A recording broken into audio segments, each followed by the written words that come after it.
Donald Trump, right-wing media, and Trump surrogates are having a very bad day so far after that incredible day 2 last night at the Democratic National Convention.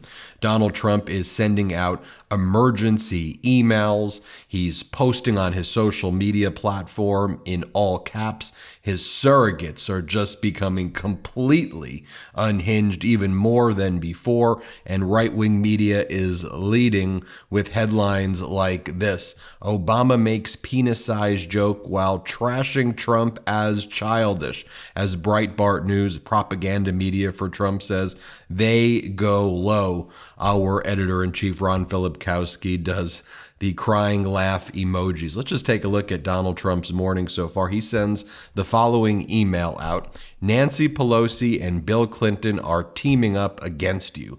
Emergency Trump memo. Emergency, Donald Trump sends out. Ben, have you seen the speakers that Democrats lined up for their communist convention today? It's bad.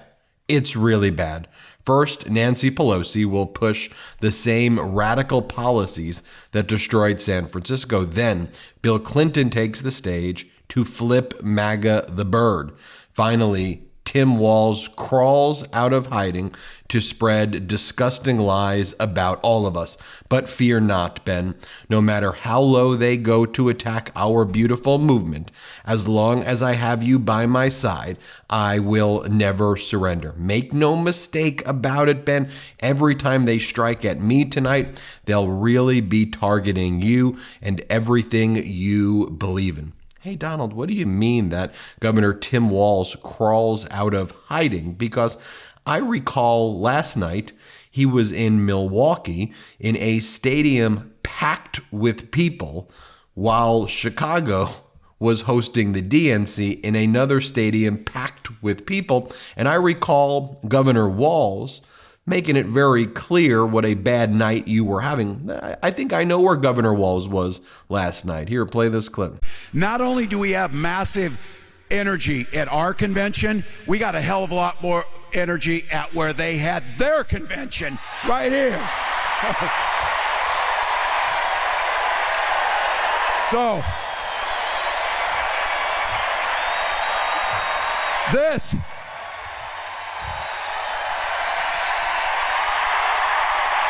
yeah.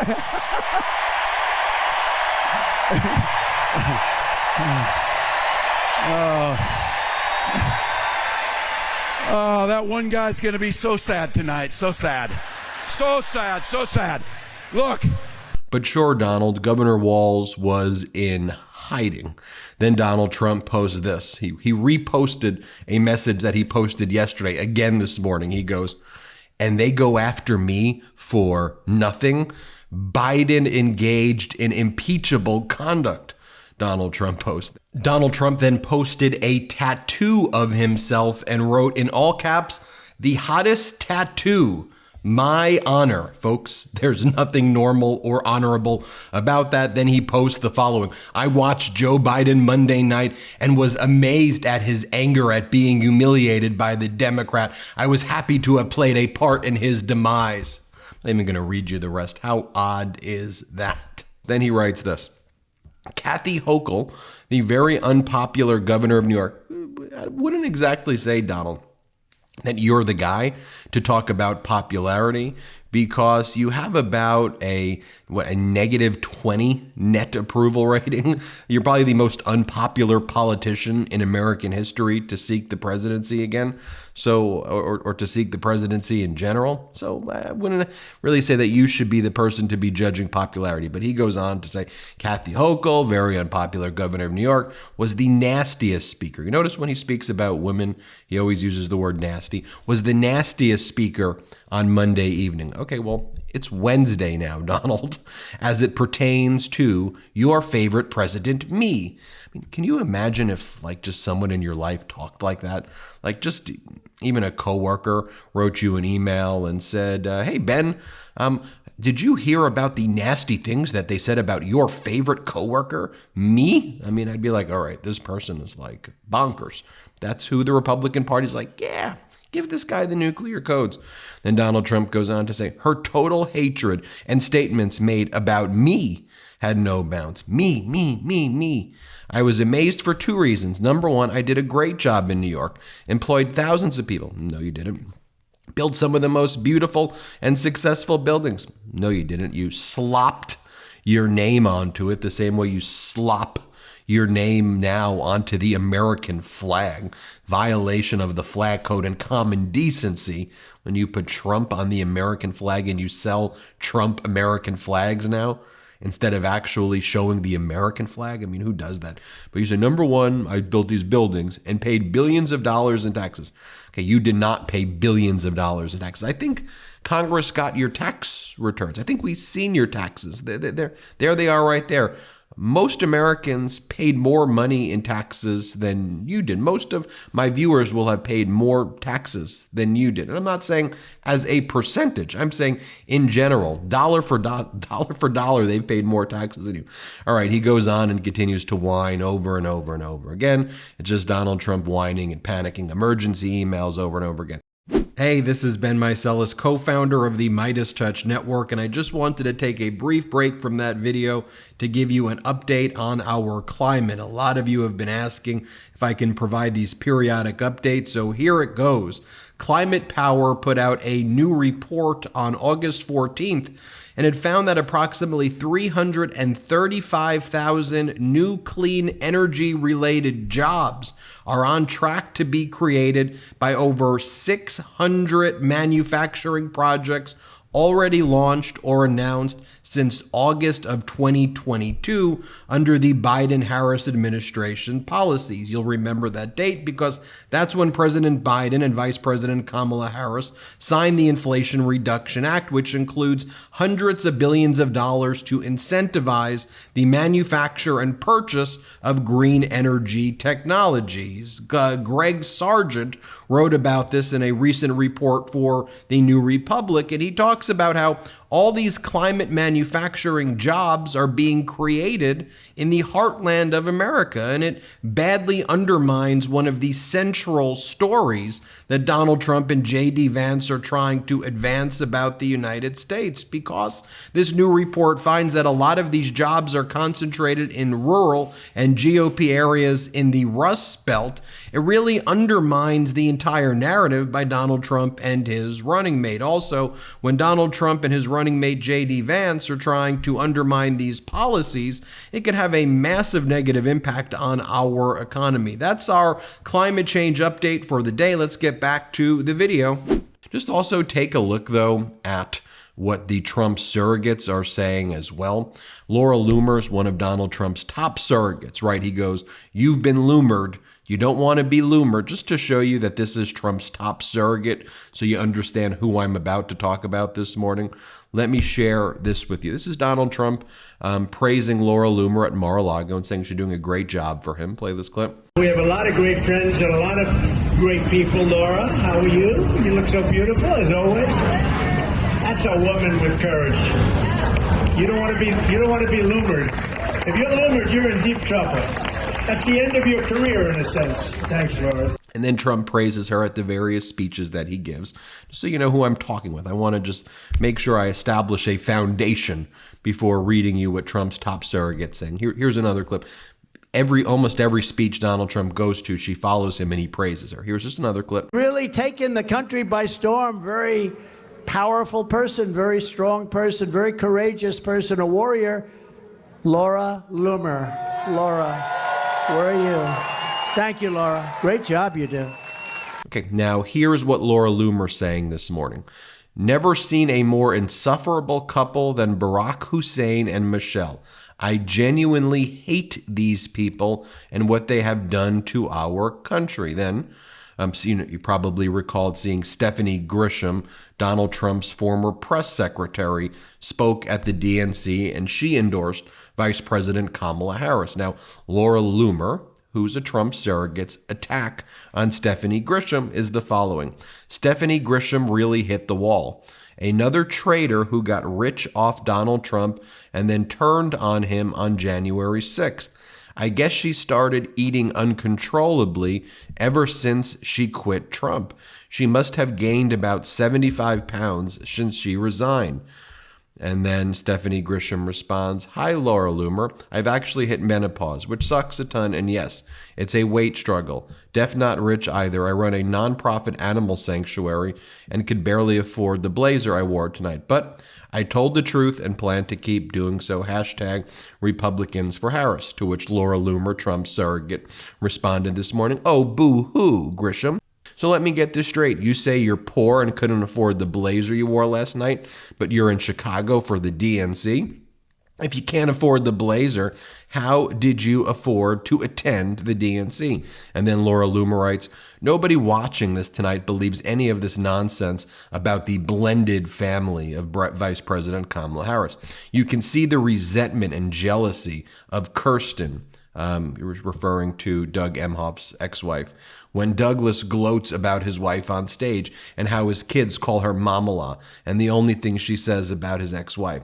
So that's where she's going with this. By the way, if you want to see some of the posts by Kirsten and how joyous and happy she is in contrast to Laura Loomer, just here's a post and here's another post. Then Laura Loomer goes, "This is unbearable, truly awful," about the DNC. Eric Trump goes, "This is unwatchable." And then Laura Loomer goes, "Unless Trump gets in, this country is over. Don't be so helpful or make many plans for the future unless Trump gets in. I can promise you, you won't have a future if Trump doesn't get it. The country will be over. People really need to come back to reality. The choices are Trump or the end of America. Hopefully, people plan accordingly." And that's why, folks, it's called a cult. And here's another. This is all she's posting this morning. And I won't read the full thing, but I'll show you the bottom where she goes, "Our country sucks. Wake up." This is what we've been saying about MAGA. They hate our country. They say things like that. Our country doesn't suck. We live in a great country. Leading the world in the economy, leading the world in, you name it, pretty much leading the world in. Other than we have this MAGA element that talks down to our country and says our country sucks, wake up. I love our country. There's a lot wrong. There's a lot of things we can improve, but I love America. I love that flag. I love the United States. I love our Constitution. I love the values of our country, and I want to work to make it better. So that's what Donald Trump and his surrogates are doing. But while all of that's going on, I just want to contrast that, if I can for a second, to what Doug Emhoff posted. So you see, and this was the contrast I think Democrats are drawing, how miserable these Trumps and these MAGAs are. And then compare that to, for example, here's a post by Doug Emhoff here. His children. This is what they say. "Cole and Ella are here. We love you." Play this clip. "This is my sister, Ella Emhoff. Ella, what do you think about your dad these days?" I think he's a very empowering person, and I think we're really going to see that with his speech, which I feel like I'm going to cry. I just have a little feeling. Is it as weird to you as it is to me, turning the news on and seeing his goofy face on live television? I don't think that'll ever be normal, I think it's one of those things that even like seeing Kamala on TV, it's like they're my parents. They're just Doug and Kamala. Oh, Mr. USA. Doug in the flesh. Dad in the flesh. Dad. What are y'all doing? Dad, how are you feeling about your speech today? I'm feeling great, but I gotta deliver. I mean, you're kind of a natural at it, though. Really? Yes. So, I worked really hard on this. It's a lot of practice. So the words are good. I just need to deliver them, to do it justice for her and for our family. You're gonna kill it. I just want to make sure that it reflects how we all feel about her and what she's doing for all of us. Yeah. And that right now, she needs me to help her win this election. We all need her to do that. I think she can do it. That's why we gotta vote. But we're very proud of you, Doug. We love you. Best dad in the whole world. You should put that on a mug. When I watch that brings a smile to my face. That brings me joy to see that happiness versus this. Here's Donald Trump speaking yesterday. Play the clip. Her father is, as you know, a Marxist professor, and he obviously did a good job. But this is where she's coming from. And, you see her now with a smile, and she's gotten rid of the laugh over the last couple of days. I don't know. I haven't seen her laugh They've told her, don't laugh, please. But I'll bet inside she was laughing last night when she saw the way Joe Biden left, because that was a coup. Yeah, so compare that to this. Here's Doug Emhoff. Play it. For generations, people have debated when to call the person you're being set up with. And never in history has anyone suggested 8:30 a.m. And yet, that's when I dialed. I got Kamala's voicemail, and I just started rambling. Hey, it's Doug. I'm on my way to an early meeting. Again, it's Doug. I remember I was trying to grab the words out of the air and just put them back in my mouth. And for what seemed like far too many minutes, I hung up. By the way, Kamala saved that voicemail, and she makes me listen to it on every anniversary.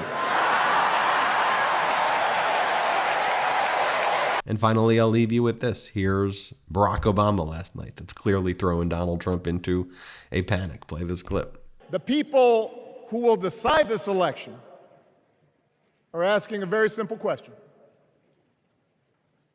Who will fight for me? Who's thinking about my future, about my children's future, about our future together? One thing is for certain, Donald Trump is not losing sleep over that question.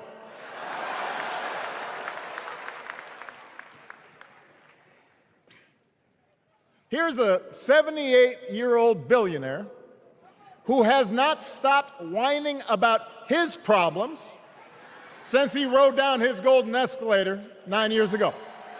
It has been a constant stream of gripes and grievances that's actually been getting worse now that he's afraid of losing to Kamala. There's the childish nicknames, the crazy conspiracy theories, this weird obsession with crowd sizes.